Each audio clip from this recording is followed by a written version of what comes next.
কিছু অনুভূতি বছরের পর বছর বুকের ভেতর চাপা থাকে, কিন্তু একবার মুখ দিয়ে বেরিয়ে এলে আর কিছুই আগের মতো থাকে না।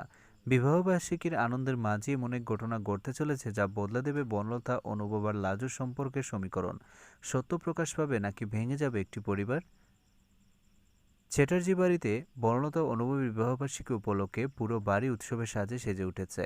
হাসি, গান আর আনন্দে সবাই ব্যস্ত। ঠিক তখনই লাজু চুপচাপ অনুভবের কাছে এসে বলল, তোমার সঙ্গে আমার জরুরি কথা আছে, 5 মিনিট সময় হবে? অনুভব অবাক হয়ে রাজি হলেও দুজন বাড়ির একটি খালি করে ঢুকলো। দরজাটা আলতো করে বন্ধ হতে লাজুর চোখ ভিজে উঠল। অনুভব উদ্বিগ্ন হয়ে বলল, লাজু কি হয়েছে? লাজু কাঁপা গলায় বলল, আজ আর নিজের মনের কথা লুকিয়ে রাখতে পারছি না। এই বলে সে হঠাৎ অনুভবকে জড়িয়ে ধরে কান্নায় ভেঙে পড়ল। আমি তোমাকে ভালোবাসি, অনেক আগে থেকেই ভালোবাসি। অনুভব বিস্ময়ে এক পা পিছিয়ে গেল। সে শান্ত গলায় বলল, লাজু তুমি আবেগের বসে ভুল কথা বলছো। আমি বনলতার স্বামী, আর ওই আমার সব কিছু। ঠিক তখনই বন্ধ দরজার বাইরে এসে দাঁড়ালো বনলতা। ভেতরের শেষ কথাগুলো তার কানে স্পষ্ট ভেসে এলো। তার হাত থেকে উপহারের বাক্সটি মাটিতে পড়ে গেল। উপহারের বাক্সটি মাটিতে পড়ার শব্দ শুনে অনুভব দ্রুত দরজা খুলে বাইরে বেরিয়ে এলো।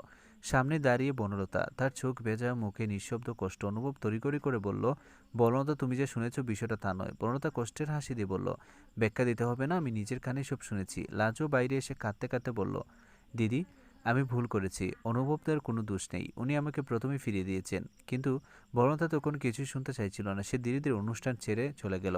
এদিকে পুরো পরিবার বিষয়টি টের পেয়ে হতবাক হয়ে গেল। ঠিক তখনই একজন কাজের লোক দৌড়ে এসে বলল, বড়বাবু, বনলতা ম্যাডামকে কোথাও খুঁজে পাওয়া যাচ্ছে না। অনুভবের মুখ ফ্যাকাশে হয়ে গেল। সে বুঝতে পারল এবার শুধু ভুল বোঝাবুঝি না, আরও বড় বিপদ সামনে আসছে। বনলতাকে কোথাও খুঁজে না পেয়ে পুরো পরিবার উদ্বেগে ছুটোছুটি করছে। অনুভব বারবার ফোন করলো, বনলতার মোবাইল বন্ধ। লাজু কান্নায় ভেঙে পড়ে বলল, সব আমার জন্য হলো, দিদির সামনে আমার এমন কথা বলা উচিত হয়নি। অনুভব ধীর গলায় বলল, এমন কাউকে দোষ দিয়ে লাভ নেই, আগে বনলতাকে খুঁজে বের করতে হবে। ঠিক তখন অনুভবের ফোনে একটি অচেনা নাম্বার থেকে ভিডিও এলো। ভিডিওতে দেখা গেল একটি পরিত্যক্ত গড়ে একা বসে আছে বনলতা। ওপাশ থেকে একটি কণ্ঠ ভেসে এলো, যদি বনলতাকে জীবিত ফেরত চান তাহলে একা পুরনো গুদামে চলে আসেন, পুলিশ খবর দিলে সব শেষ। ভিডিও দেখে সবাই হতবাক। অনুভব এক মুহূর্ত দেরি না করে গুদামের দিকে রওনা দিল, কিন্তু সে জানতো না লাজু চুপি চুপি তার পিছু নিয়েছে। পুরনো গুদামে পৌঁছাতে অনুভব দেখলো বনলতা একটি চেয়ারে বাঁধা। সে দৌড়ে এগোতেই চারিদিক থেকে কয়েকজন মুখোশধারী বেরিয়ে এলো।